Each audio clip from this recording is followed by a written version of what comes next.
Thanks very much, and glad to be with you on a beautiful Tuesday here in San Diego or wherever you are. I'm Kevin LaRue. I'm with SlickPick, and I'm joined by my colleague Sam Burson. And you are in what we call the SlickPick Academy, where we bring in awesome people to teach you new things and inspire you. Today's session is with Connor Wahlberg of Simple SEO, and he's going to talk about how to make your photography website more discoverable. And he's going to cover a wide range of, I guess, topics or techniques for that. And we'll have a healthy amount of time for Q&A at the end. But whether you're a working pro, trying to attract more visitors and leads, whether you're a hobbyist or an enthusiast photographer that wants to get more eyeballs on your work, and don't we all, you'll find this a very informative session. So without too much introduction, other than that, I'm going to turn the floor over to Connor, and welcome, sir. Thanks for joining us. Awesome. Thanks, Kevin and Sam, for having me here. It's always fun chatting with you guys and meeting new people, talking about SEO, and trying to break it down in the simplest way possible because it can be just the name. I think if it was renamed, it might change the whole game. Maybe that's what I should be doing is rebranding SEO, but just simplifying it down so that you can actually use it and use these techniques to start getting your site to rank, get more traffic to your site because that's where, the whole funnel starts. That's where all of the business starts is getting people to see our stuff. If they don't see our stuff, we're not selling anything. And yeah. And before we go on this, one of the best pieces of advice that, and just in general for photographers, is just connecting and meeting people. So always be doing that. So I don't want you to just jump into this SEO stuff and forget about the part of your business where you're actually talking to people and working with people. This is what we're doing for people, but it takes time to work. So we have to, I view it as like not necessarily second tier marketing, but in a way, like we need to be marketing in person first and growing our businesses that way. And then this we're running along the sideline simultaneously, maybe, a few hours a week or whatever. We work on our SEO and then it eventually catches up and starts driving a lot more business our way. So I just like to say that first because I know it's pretty easy to watch a presentation like this. I mean, I'm all in on this and just forget about, you know, the core stuff that's growing your business. That's such great advice. Such great advice. So thanks. I'm going to go ahead and share the slideshow.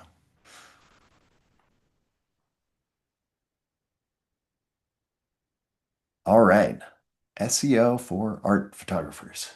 So this is if you have a portfolio site and you're not necessarily shooting for, you know, clients. Maybe people are hiring you to shoot art photos for them. I've had that happen before where someone was like, I really love the view from my house. Can you capture that photo and I'm going to buy it from you? So I've had that happen, but that's usually less likely. This also does work for local photographers. It works extremely well. So both ways. But let's go ahead and get started with this training. And I'm not going to go into any real tech skills. And in general with SEO, I try to avoid that stuff because I'm a firm believer that the real results occur when we do real things that, are front end facing, generally that other people see. So who am I to teach you SEO? Now, I think this is important because you don't want to learn something from someone that you don't trust. You're like, why this guy? Because it's pretty easy to just look stuff up and be like, oh, this is what you do. But I have experience with this. So, first off, I shot professionally for over 10 years. These are just like, I worked for LumaQuest as a consultant. I was sponsored by multiple companies. I had an image on the cover of Photoshop User that I didn't use any Photoshop to edit. So that was always a funny one that they ran that. But, aside from contrast, things like that. Uh, but I shot real estate, portraits, group shots, corporate, action sports. I shot stock for Getty Images. Technically, I'm still a Getty Images photographer, but I haven't sent anything in a long time. And I've had images published in and on the covers of a lot of magazines in the US and internationally. Okay, I already covered those parts. Now, as I was doing this, my main focus was action sports. So as you can see, I did a lot of other things to make ends meet. action sports was my main thing. I wanted extreme skiing and mountain biking and some skateboarding. Just that was what I loved doing. But through all these other methods, I did make a really good living off my work through the marketing methods that I chose. But the main key that I discovered over time was sticking with 1 to 2 approaches at a time. So, like I was saying earlier, if one of your approaches, if you have an approach that's working now to sell images, you keep doing that approach and now you layer on a new one. But if you don't really have anything working yet, then you need to figure out one thing that's going to start moving the needle. And in most cases, that's actually getting out and talking to people or talking to people online, whatever it is. But actual communication drives sales more than anything else. But through all this photography career, eventually I felt the itch to try something new and I wanted to experience a different type of marketing and I wanted to create content and do all this stuff. So I made Concrete Coast clothing where I sold longboards. I had art contests where people designed the boards. And I just wanted to experience all these different things and I wanted to have real product. I sold them at tents and at events and all kinds of things and in some stores. Um, and I tried every single approach that you could think of for marketing, right? There's so many different channels that you could go in. And that's why sometimes it can be overwhelming to pick one. But I even tried running a promotion at one point in time where I was having people name their price for their t-shirt. And I had a base price of like $5 or $7, something to cover the cost. I don't know why I thought that would work, but I went for it anyway. Um, Kevin, were you going to say something? I'm dying. I'm on the edge of my seat wondering how it worked. It didn't work. It Wasn't a turns pat. out, it turns out everyone pays $5. And I think my thinking at the time was that people would love the shirt and then they'd order more, but it was like they're like, "Oh, sweet. I'll grab a cheap t-shirt." And then they've already forgotten about the brand because the brand was the key in t-shirt marketing. Right, right. Oh my gosh. Um, Okay. I thought might be like a little Patreon model. It's like buy the t-shirt and support my growing so family or yes. I think it was something like if you really love it, like GoFundMe. you could pay more. Like people are like, "No. What's the base amount?" That's excellent. But through all of this marketing, I found one method that stood out above all else. That method, if you haven't guessed yet, is SEO. It worked well for local photo businesses. It works well for art photographers. It works well for really kind of any online business. It's a way to grow your business. So with this method alone, I took Concrete Coast. I was getting 5 to 10 visitors a month to my site to over 200 visitors per day. And this was through one article that was just explaining the different types of longboards because I found a gap there in the market and I created a better article than what already existed. And that's really SEO. It's learn about the competition, see what's out there, and create your thing and make it better than what's out there. This generated consistent sales and it kind of got my business taking off. So again, that's SEO. It changed everything. From there, I launched single track SEO and I worked with all kinds of different businesses over about 7 years, helping them land more clients as well. So I tested in all kinds of different industries and saw that it works across the board. So now I'm here to help you grow your photo business. I kind of brought it full circle and decided, I love photographers. I love working with photographers. I love photography. Why not work with them exclusively instead of trying to just service everybody in everywhere? Which many of you probably have figured out your niche and went through a similar process to get to where you are now. Now, as we get going, a couple quick things that I always remind people on every presentation to keep in mind. It's all about taking action. So if you don't do anything, you're not going anywhere. If you don't put your foot on the gas pedal, the car doesn't move. Even just a little action, like a baby step, like you go on your website and you change your meta description. That's a start. You're making something happen. And we have to get out of our own way. Sometimes we block ourselves from taking the action because we're not sure which action to take, which one's going to be the best action. We all want a roadmap for exactly like if we do this, cause and effect. This is the result we're going to get guaranteed. And if it doesn't feel guaranteed, sometimes we don't start. But the only way to get to that guaranteed point is to just keep taking the steps. And nothing is guaranteed. So, um, SEO is the way to attract visitors to your site without chasing them down. So you're not on the phone or running to galleries, trying to get your work up in every single gallery, or you're spending money on ads. That's another option, which ads can work, but they take time and money to dial in. So it's a whole different approach. And the second you stop paying money on ads, they stop working. The SEO, it's going to keep working and it doesn't cost any money, just time. Now, SEO stands for search engine optimization. Like I said, it sounds technical, but really we're just optimizing our site. We're making it speak to the search engines.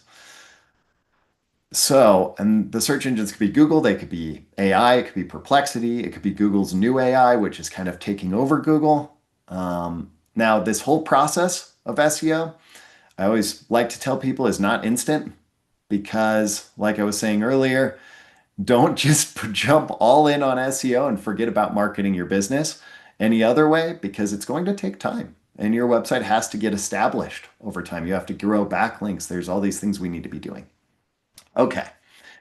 This is about being found on Google, Bing, YouTube. So if someone searched for, like, this is a search I just did, Angel Arch Photo Print in Moab. This is the website that came up. This guy, Jack Brower. I don't think he's on this call, but maybe he is. Mountain Photography by Jack Brower. So his photo came up. I was looking for an Angel Arch photo print. That's what you guys want, right? We want to show up. And if we show up, people click it. If they like the print, they buy it. That's all we're doing here is making sure it shows up. If you show up on the first page and you're near the top, you can see this is the sponsored post above. So it's the first organic post. That's the most likely link to get any clicks in the search results. Google decides where we should be in search results by crawling the web. They call it a spider. So Google is crawling around the web. The web are the links that go between websites. And it bounces between those links and looks at each website and decides where it should rank. The more that spider crawls across your website, the more that spider says, hey, this is a pretty popular spot, especially if it gets there from other good websites that Google's already like, hey, this is a popular spot. And it carries that trust to your site. It'll make more sense in a few minutes if it's not. But what we're doing here is making sure that when Google does crawl our site, they say, hey, oh, this site is perfect for this keyword. This site is perfect for this search term. And now with AI, this is perfect information that I'm going to pull into the AI, and then I'll have a link to the site on the side. And that's going to be evolving over time. So the AI thing is constantly changing. And one of the things I do want to say real quick is Google, all these tools, they still haven't figured out how to profit off of their AI search engines. So they're talking about it being the future. They're all in on it, but they can't make any money off it yet. We have to wait and see what happens there because maybe things are going to be a lot different in a year now from where, or in a year from now than where they are. This stuff's always evolving and changing, but the stuff we're doing is real world stuff that makes our site look better for people and for Google. And I believe that stuff will stand the test of time as these changes are made. So by doing this, we're telling Google we're the place to send anyone to look at who's looking for our portfolio or services. We are the ones who should get the visitor who's searching for exactly what we do. Now, the crazy part about SEO is that most photographers aren't using this. They have no idea. Maybe they don't have any text at all on their website. Maybe if you're listening right now, that's you. Text is important. It does tell people what our site is about and what we do, and it establishes more information around the images. So we need to have text. Real quick, I run a membership where I teach photographers SEO. And in that membership, one of my members, Amanda, this was towards the end of last year, she celebrated a fully booked calendar and her most profitable month ever. So she was super excited from her SEO efforts that she'd been putting in. So just to see like something that's possible. She's a local photographer, so it's a little different. But now, with SEO, Google is considering thousands of ranking factors. We don't need to know all of those. But things that we say on our site, who links to us, if our data matches up across the internet, things have to be the same. It doesn't want to hear different stories on each site and say, I don't really know what this is. If we have an active social account, And it can be very inactive from the standpoint of active. So once a month, you do a little post. Hey, I did a new blog post on my site. Check it out. So there are all these factors, but only some of these are going to make a difference. That's what we want to focus on. We want to focus on the ones that move the needle, that make the most sense. I always look at SEO through a human lens rather than a computer lens. What makes the most sense? What is going to keep people on my website longer? What's going to keep them interested? What's going to answer their questions, their concerns, or exactly what they're looking for, which is what we're trying to do here. People are searching for something. If they find it through us, Google wants us to be at the top. Now, there are three main components of SEO: technical, links, and content. And I say skip the technical, especially when you have a great platform like SlickPick that handles a lot of the technical for you. The other two are the key: the content and the links. That's what we need to be working on. And the truth is, a lot of photographers and people I meet are running a WordPress site or something, and they're caught up in the technical part and they're making all these changes, thinking that's going to move the needle, and it will make no difference for their site. I'm going to take a sip of water real fast here.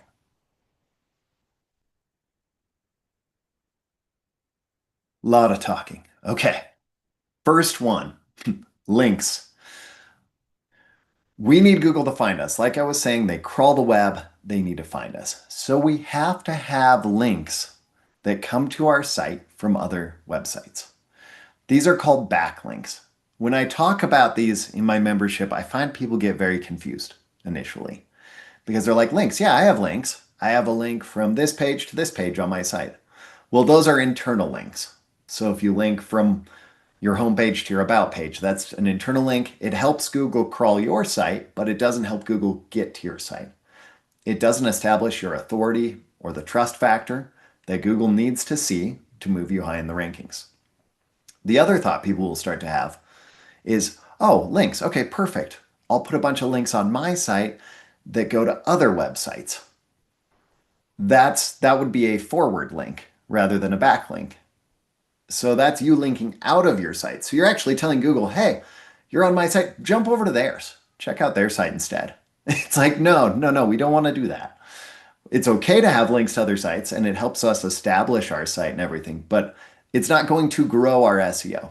It's not going to improve it at all. We want other websites to link to us. So maybe you have a beautiful gallery of your shots from Key West, right? And you just have this beautiful Key West gallery, and another website that's talking about like planning your perfect trip to Key West has a link to your website that says, hey, check out this photographer who has some of the best shots showing these locations. And they link to your site. Now you have a link. It's relevant because they're talking about Key West as well. And your site is about Key West. And it's going to help that content rank. And it's going to bring Google to your site from a good source. These are quality links. Quality to me is a link that if somebody was actually reading an article on another site, they would actually want to click on it. If it's on a site where there's no way anybody would ever click on it, it's probably not going to do a lot for your SEO. So a lot of people will rush out and they'll say links and they will start listing their site in every free directory they can find. This can very slightly boost your SEO when you're just starting out and you have no links at all, but it's not going to make a big impact as you get going, get further down the line. We want links where people are actually going to click them. And like I said, let's look at this from the human standpoint. Let's not just do things that we've heard work. Let's do things that make sense. That's what's going to move the needle. So links this year, 2025, they're still important. And if anything, they are more important than ever. And it's kind of funny because Google occasionally will tweet things out. They'll X things out, I guess now. But they will send out these messages that are like, hey, links are no longer a top 3 ranking factor in our algorithm. They'll say things like that. But all the evidence goes against that. And I think a big part of it is they're trying to discourage people from gaming the system. So they release things to tell people not to do this, that this isn't going to help. But links are the way that they get to your site. They're the way that they decide if your site is an authority or not. And with AI, they seem to be even more important than ever. So it's kind of establishing authority. And this is what's so cool about SEO is the more time we put in, not saying you need to put in 100 hours a week, but let's say over the next year, you put in an hour a week, all those efforts just continue to add up. They continue to strengthen your site. Like think of it like putting armor plates on your site. It's just getting better and better.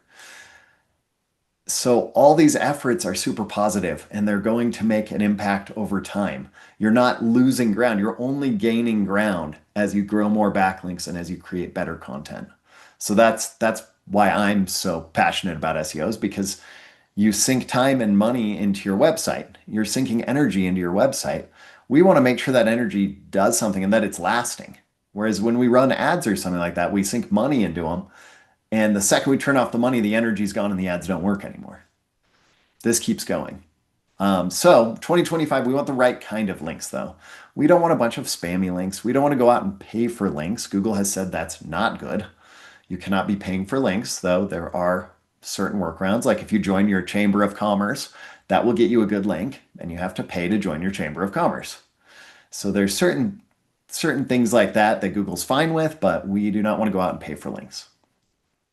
Okay, and then relevance in like location or subject matter. So let's say it's a gallery of photos from Moab, something like that. That's relevance in location. We want to link to maybe it's Moab's tourism center, what tourism bureau links to our site to that page. That's relevance in location and subject matter.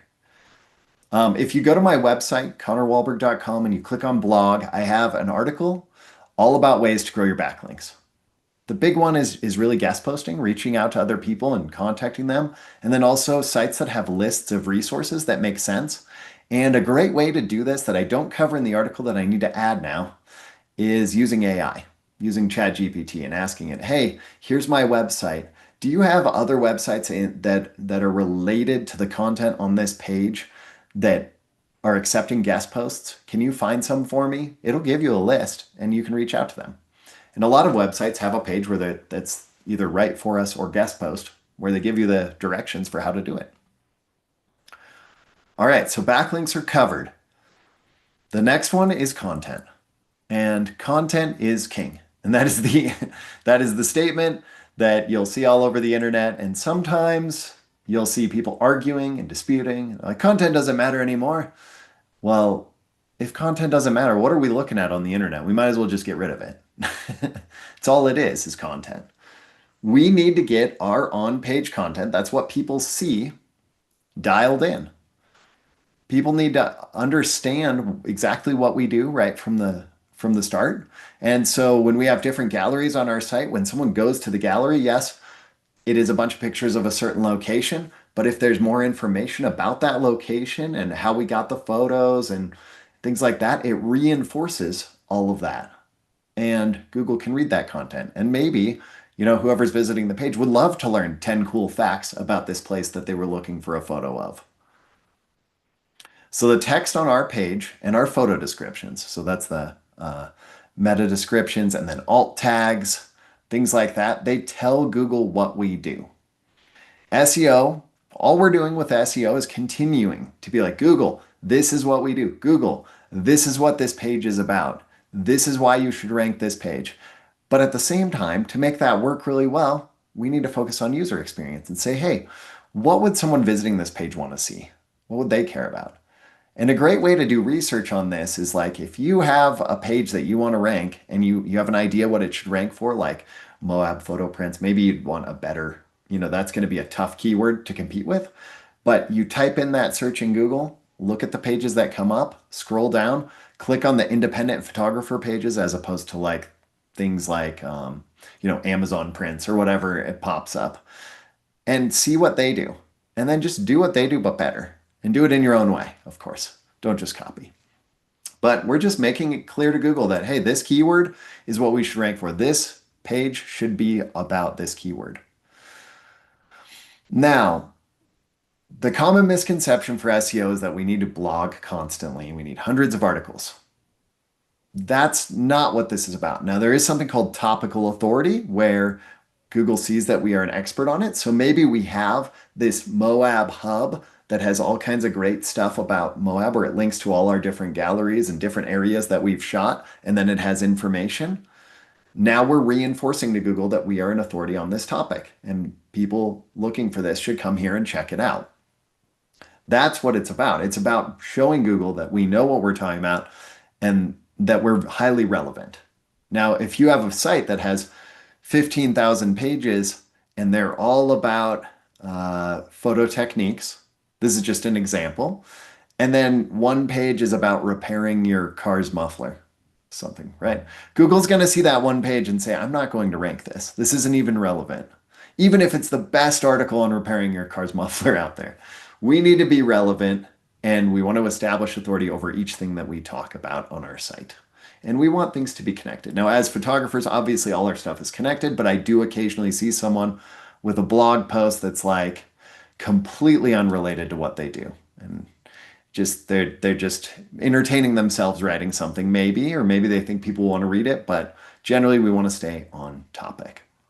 So what we need to do is set our content up the right way. We want to make it competitive by looking at what's ranking for the keywords we're targeting already. And we want to cover all the main bases to show us as an expert.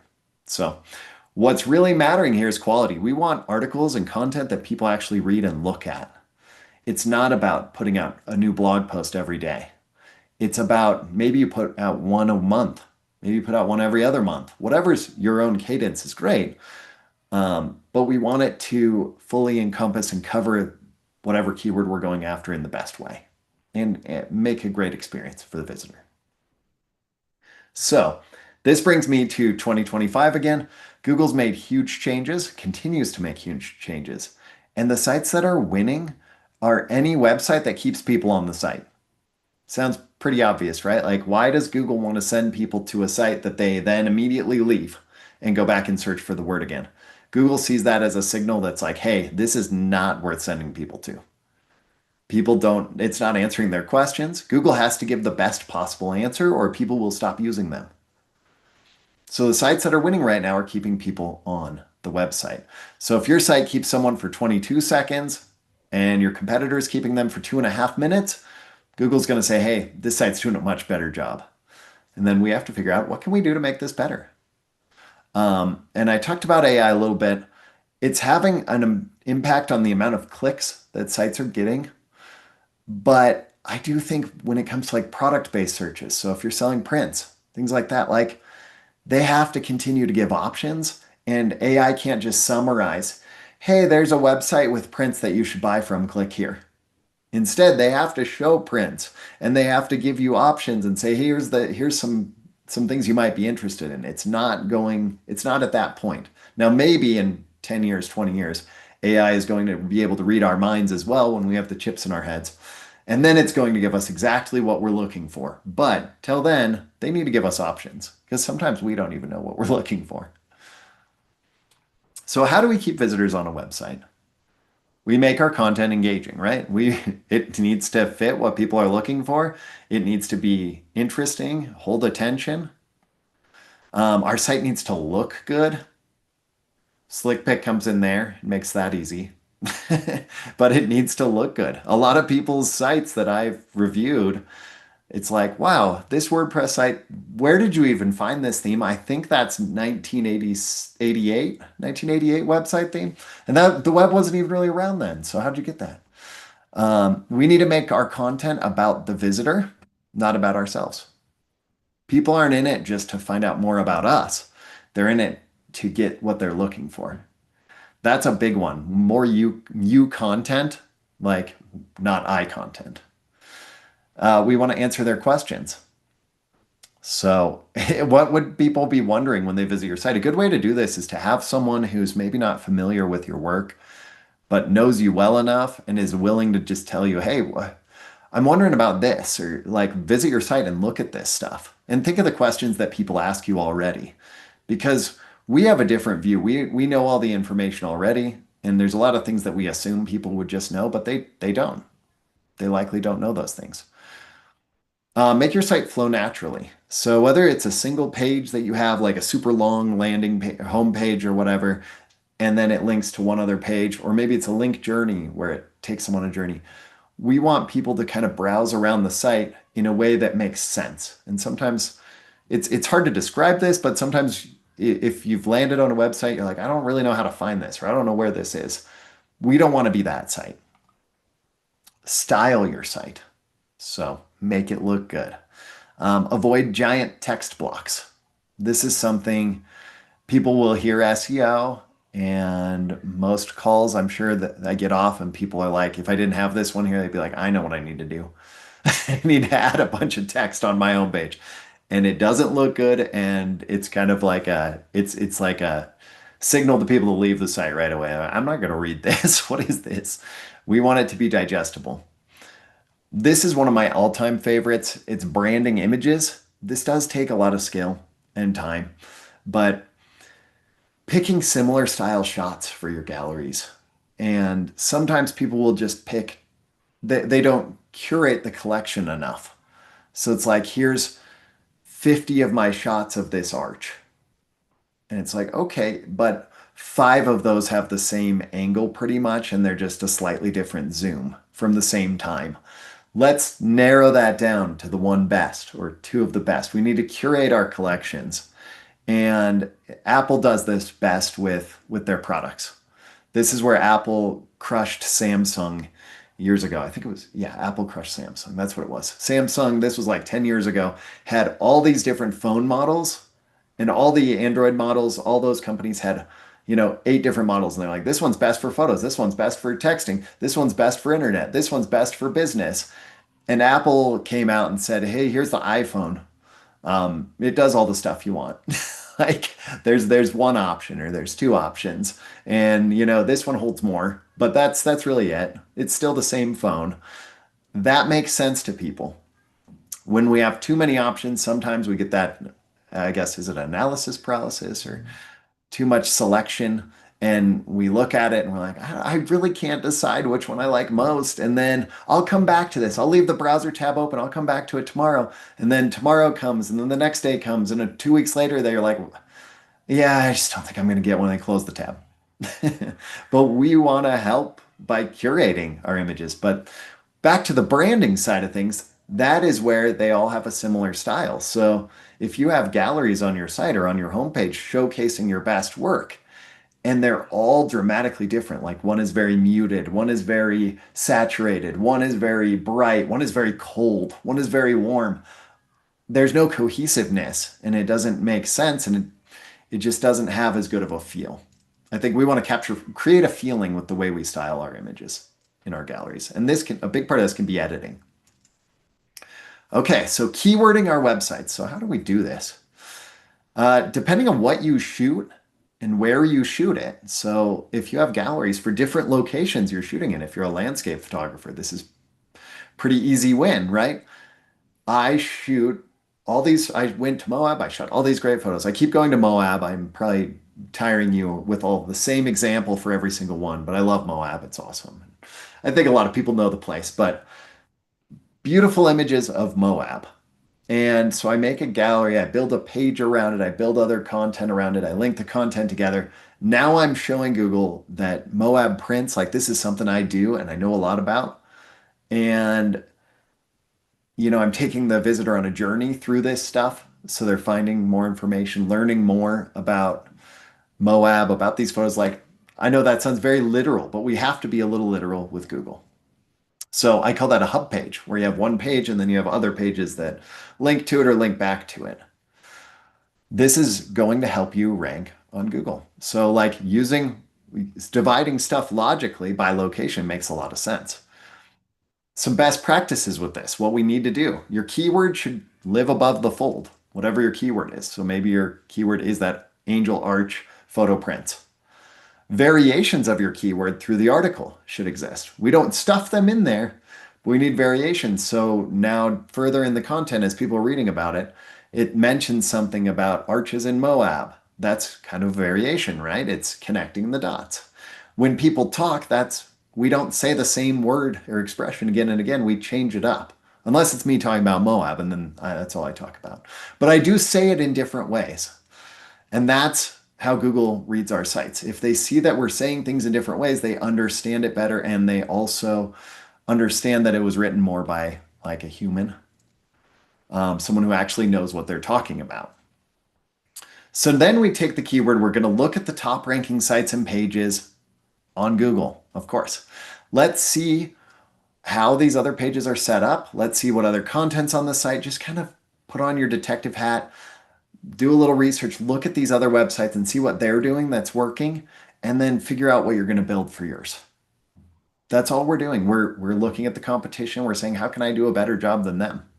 Now they might be beating you. So maybe you already are doing a better job if you've done this stuff, and they're beating you simply because they have a lot better backlinks. Then that's what we need to be working on. So that's why there's these two channels that we have to focus on. Now there are tools that can help us do all of this.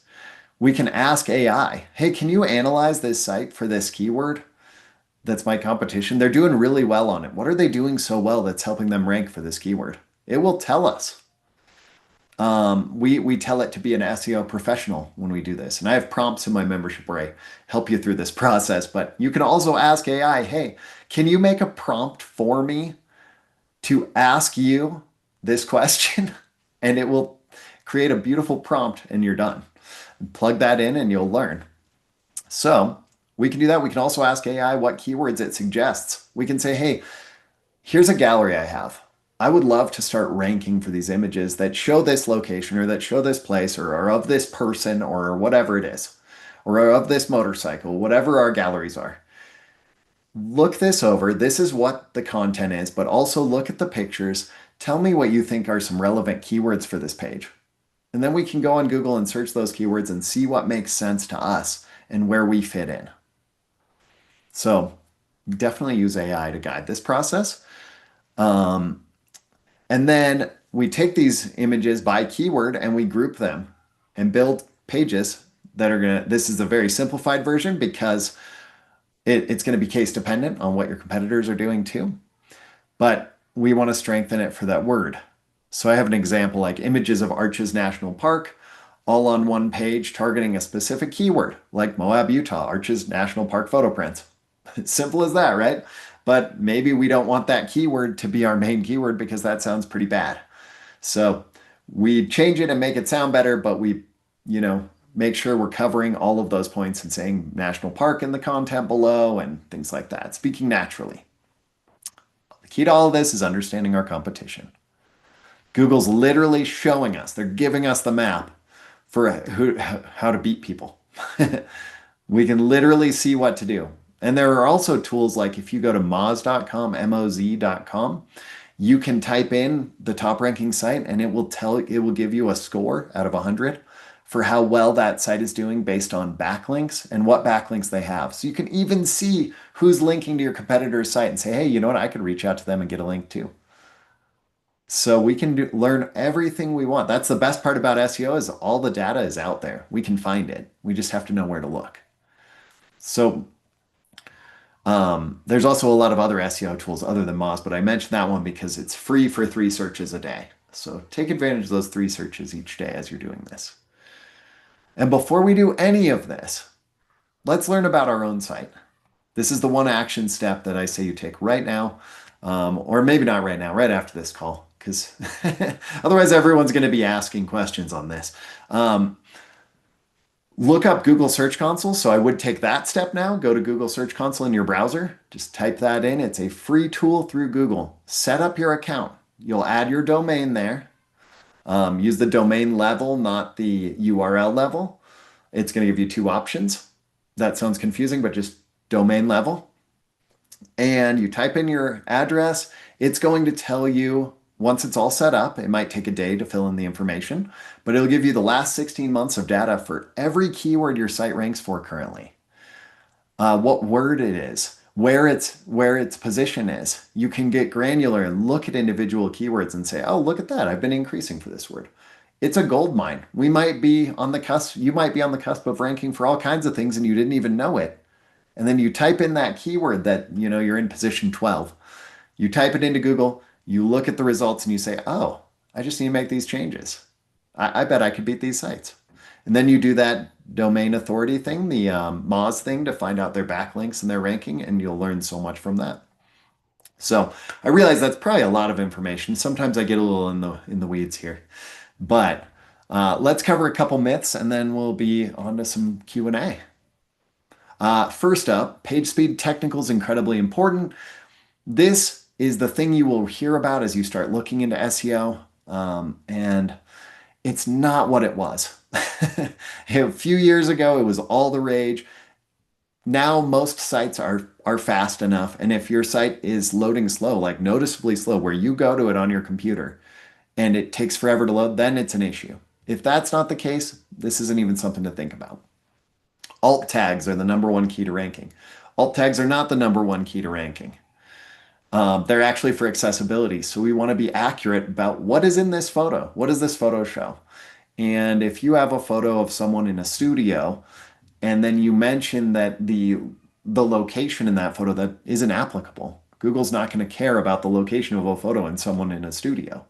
So we have to be specific about this stuff. We can't game the system with alt tags like we used to be able to. Formatting is everything. A lot of SEOs get caught up on this. If you ever install an SEO tool or use a tool online, they will tell you all of these issues on your page.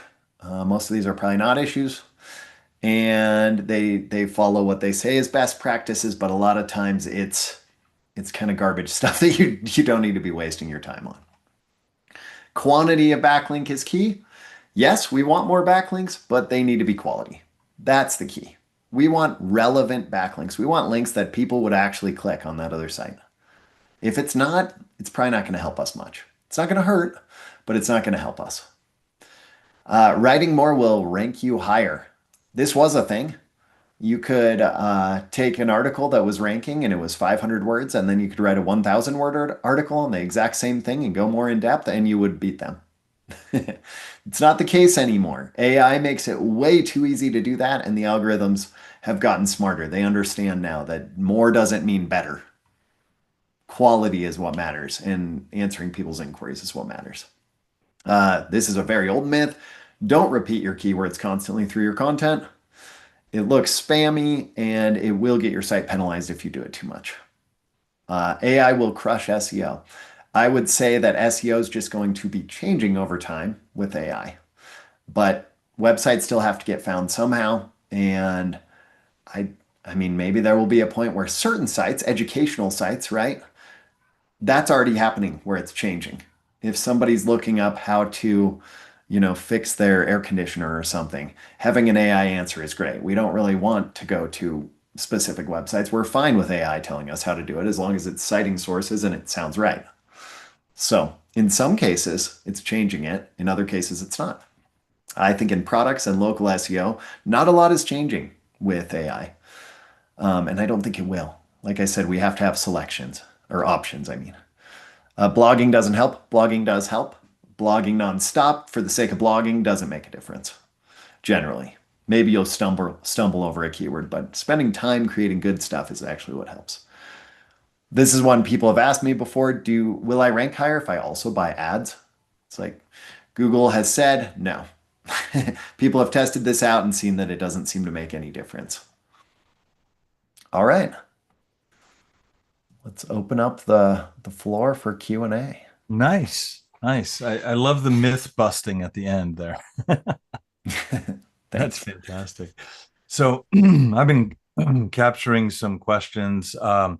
Some of them might apply to you and some to us. Edward asks, how can we find out what our competitors are using for keywords? I know you mentioned Moz, and I know you mentioned doing a search and just looking at the page, but how do you actually grok what keywords are using? So there's a few ways to do it. You could simply ask AI to give me a list of the keywords on a site.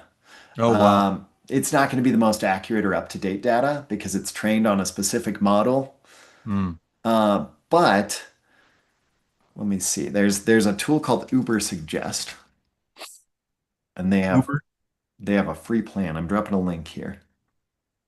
This I- tool, and they have a very inexpensive plan as well, will give you all the keywords for any website.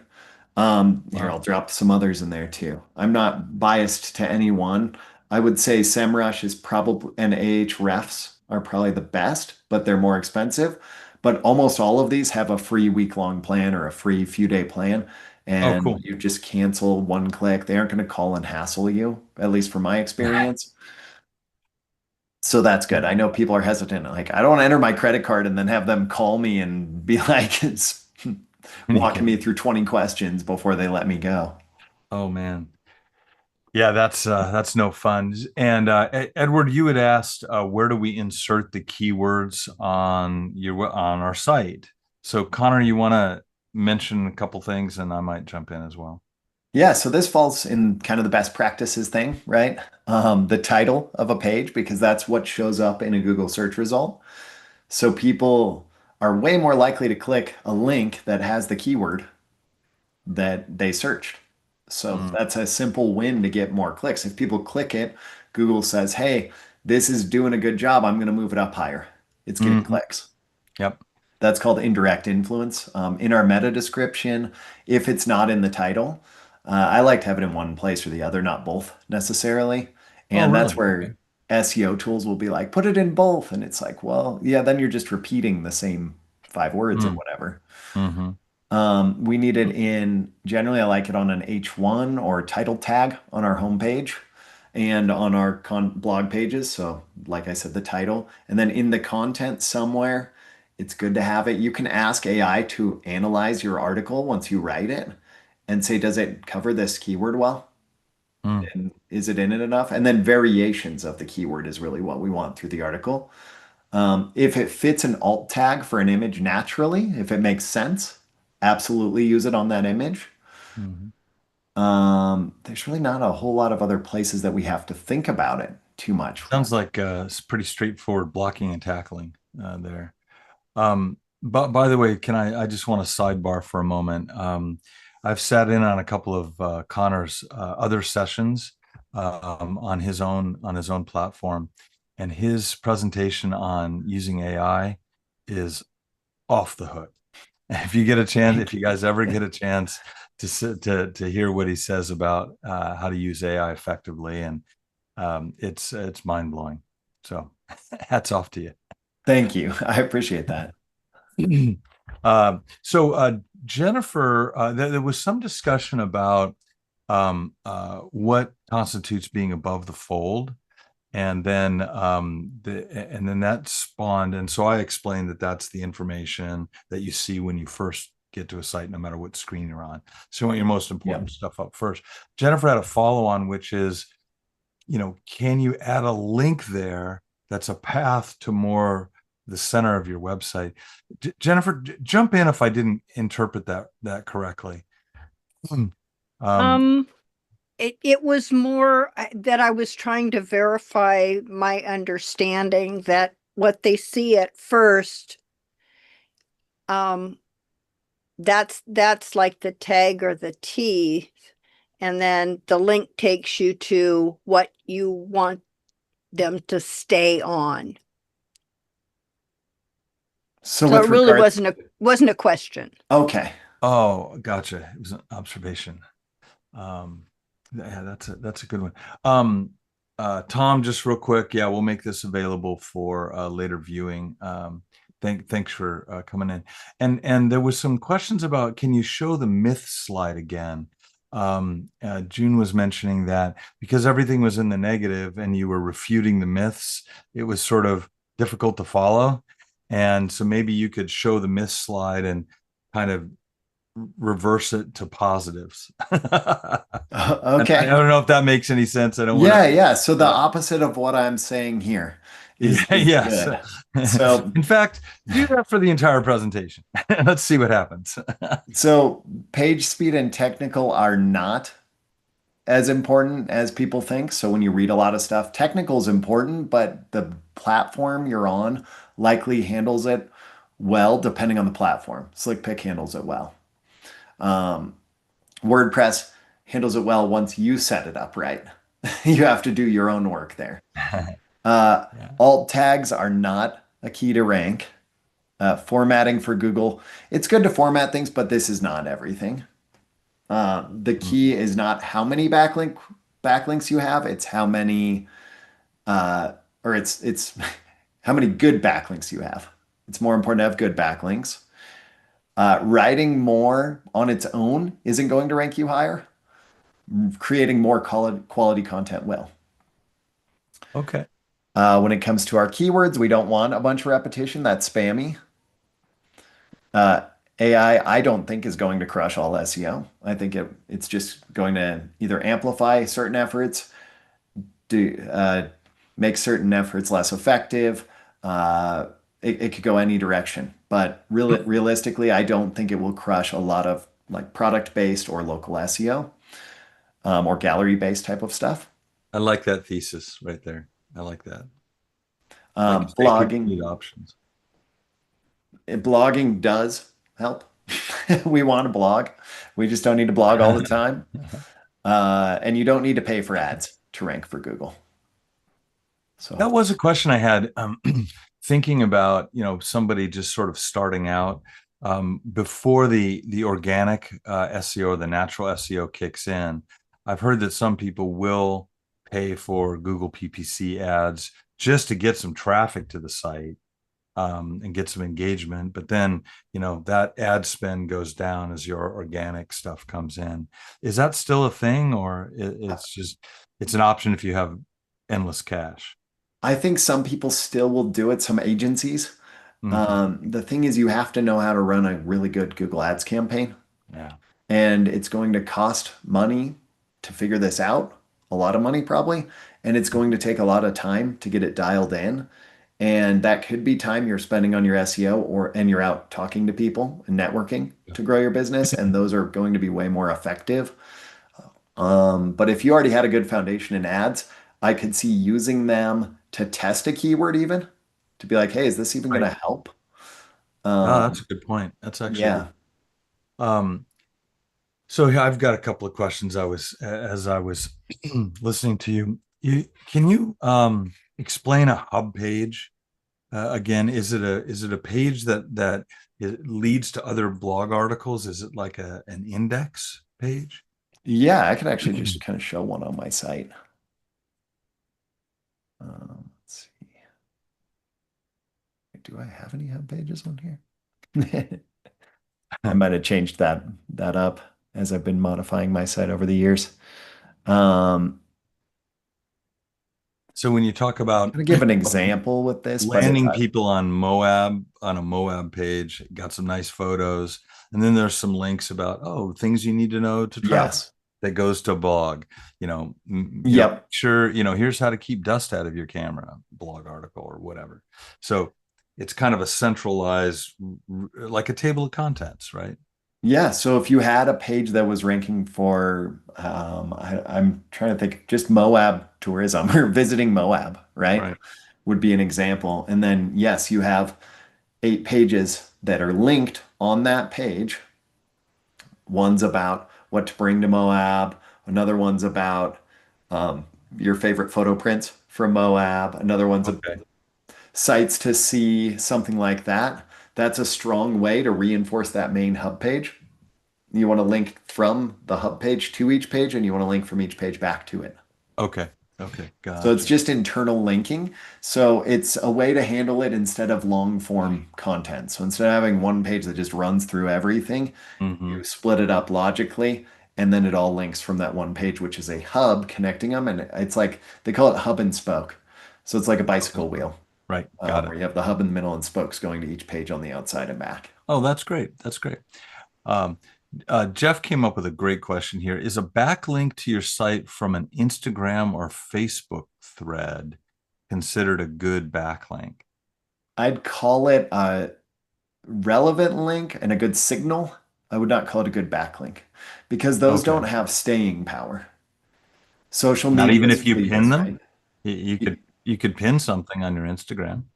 If you pin it, I'd still think Google would view it as like a fleeting thing because any day you could drop the pin and then that backlink no longer matters to Google because it's Okay. fallen off. Gotcha. Remember this half-life Link of tree. Instagram images? Yeah. Yeah. Yeah. They Yeah. disappear. Well, So yeah. What is it, like 6 hours? Is a yeah, half-life an image? But I noticed on Instagram some people use these link trees now, but Hmm. but I don't know if the link tree, would that From would the profile.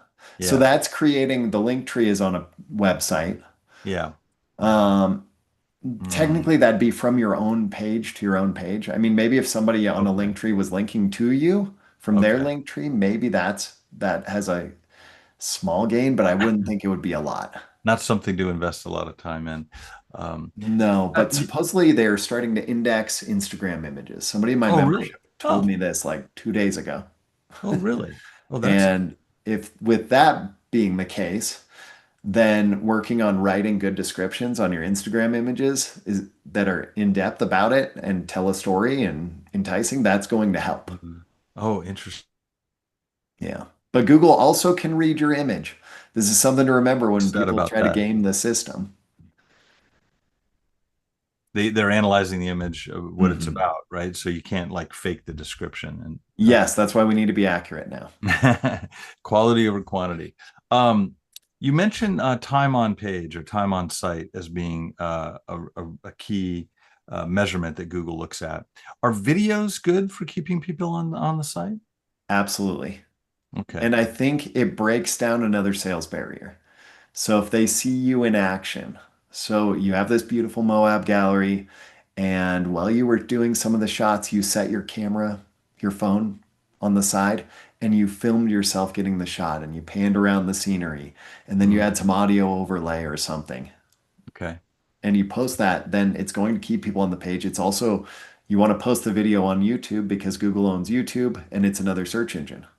Right. Right. Okay. Okay. Good. Good. Good. And may I ask you time on site versus time on page?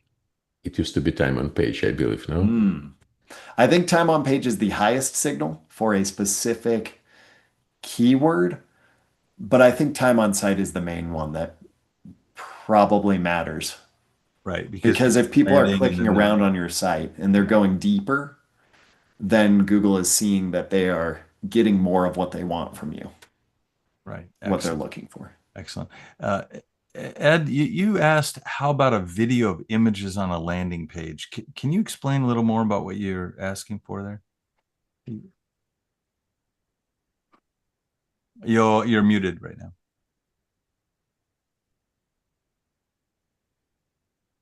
You'll have to unmute yourself to talk to us. Looks like it's not wanting to go. Yeah, yeah, you must be on a. And There mute we you. go. There we go. There we Yeah. So like a reel. So rather than having a video of myself, if I had like 3 or 4 images and made sort of a reel of that, because then if I can show that there's a video there and something is moving on their landing page, they're going to be inclined to kind of stay there just a little bit longer to watch the entire reel of images. I would agree with that. I think Okay. anything that feels logical that someone visiting that your audience that you're like, I know that they would engage with this or they would watch this is going to Okay. be good. Yeah. Okay. It just has to make sense and look good. Sure. Yeah. Yeah. and leave a good-looking corpse, right? Does that live fast? No, this has been a fantastic session once again, Yeah. Connor. Thank you so much, guys. Really engaging questions here. Let's talk about yeah. Oh boy. um, June just asked a rather detailed question. Created its own portrait website in Dreamweaver with its own contact me page. Nobody's ever contacted her through that page. I'm not sure if it's because of traffic. So June noted. I think having nobody contact you on your from your contact page is indicative of maybe the traffic numbers and maybe the quality of the visitors. So we can work on that for you or with you. Jeff says, do YouTube Shorts help? Uh, Um, I think that from the YouTube algorithm, because I've played with shorts as well, they tend to get a lot more views really fast, but I think they're a lot more fleeting than the main videos. So kind of like Reels. It's in that category where and from that standpoint, like if it stops getting viewed and then it's not going to be as effective. But when you do make a short and you have a link in it to your website and you link from your YouTube videos to your website, that can help your SEO. If your short is about something that is highly searchable and people keep watching it, or like they type in a search to Google looking up a specific thing or YouTube, then it might pop up. So it can help, but I would say your best efforts are going to be spent on building content on your site, working to get those backlinks. And if you're going to create videos, creating like a more quality standard video format. What you mentioned YouTube being owned by Google. What about other video platforms like a Vimeo or even a TikTok or something like that? I think so. TikTok, I'd put in the fleeting category again. Mhm. Vimeo, those are going to be quality videos, but they aren't owned by Google, so it's not using Google's. Google is indexing Vimeo, but Google is directly connected with YouTube. So when they index, I just think YouTube's most likely the place that I would be. Yeah, that makes sense. That makes sense. And it's now like one of the largest platforms for TV streaming It's of anything. I think it is the largest. it might be. So that's kind of, to me, I'd want to be there Yeah, where yeah, everyone is. right, exactly. Well, once again, great, great session, Connor, and such practical advice. I mean, this stuff is you know, it seems straightforward when you hear it in a digestible hour like this, but the years of experience and experimentation that has been distilled down in the last hour, folks, is just amazing.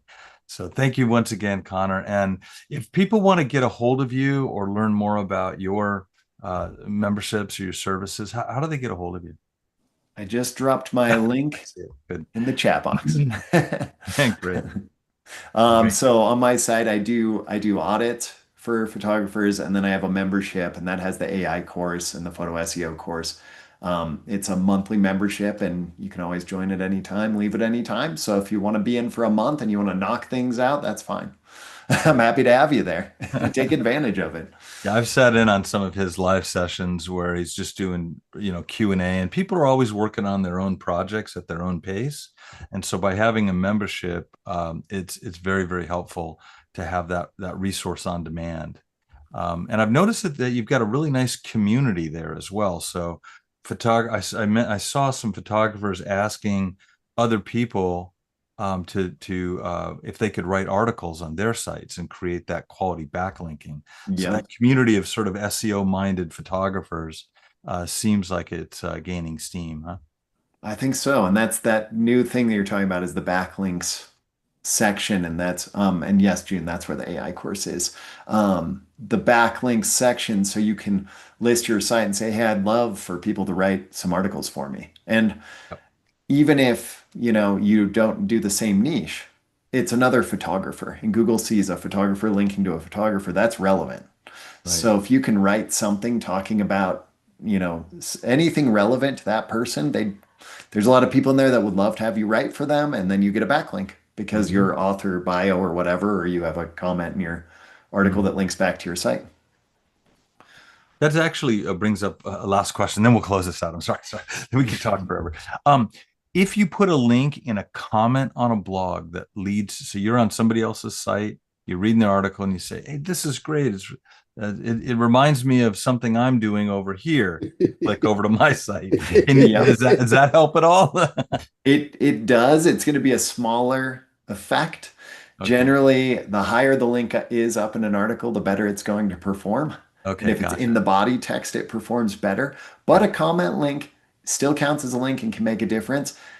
Just don't go to 50 sites and then leave comments with your own link. Yeah. It Yeah. has to be really, it has to fit really well. Really Very tightly. Yeah. That's good. limited case where, because then otherwise people will also disapprove them right away. They'll Yeah. see it. Right. Like, Delete no, comment. you're just getting links. Yeah. They know what you're doing. All right, cool. Well, thanks again. And folks, really appreciate you being here for the Slick Pick Academy presentation. Hope you have a great rest of your day here on Tuesday and a great rest of your week. From Slick Pick and Connor, we're signing off. Thank you, guys. Thank Thank you, you. Kevin and Sam, Thanks, everyone. Take and care. everyone for being Thanks, here. Kevin. Thanks, Connor.